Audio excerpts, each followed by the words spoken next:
2023 সালের ষষ্ঠ ও অষ্টম শ্রেণীর রেজিস্ট্রেশন হতে বাদ পড়া শিক্ষার্থীদের অনলাইনে রেজিস্ট্রেশন করার জন্য বাংলাদেশ মাদ্রাসা শিক্ষা বোর্ড একটি নোটিশ দিয়েছে।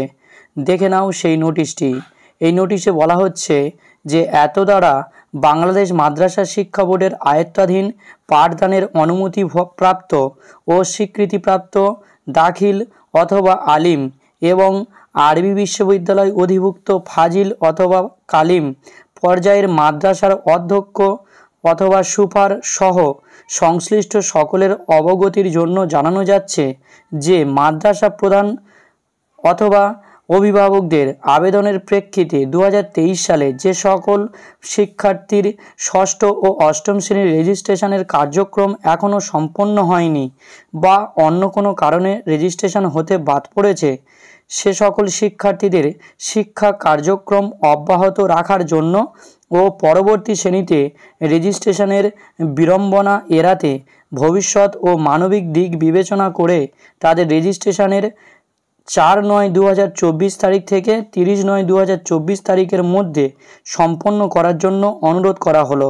অর্থাৎ তোমাদের 2023 সালের ষষ্ঠ ও অষ্টম শ্রেণীর যাদের রেজিস্ট্রেশন বাদ পড়েছিল বা কোনো কারণবশত রেজিস্ট্রেশন করেনি, তাদের রেজিস্ট্রেশন হবে 4/9/2024 তারিখ থেকে এবং 30/9/2024 তারিখ পর্যন্ত।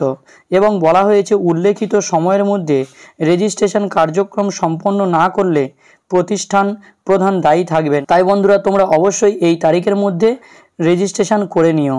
এখানে বিদ্রং দিয়েছে যে বিগত 7/11/2023 খ্রিস্টাব্দ তারিখের স্মারক এর মাধ্যমে ষষ্ঠ শ্রেণীর ও বিগত 5/9/2023 খ্রিস্টাব্দের তারিখের স্মারক তারিখের মাধ্যমে অষ্টম শ্রেণীর রেজিস্ট্রেশন বিজ্ঞপ্তির অপর শর্ত অপরিবর্তিত থাকবে।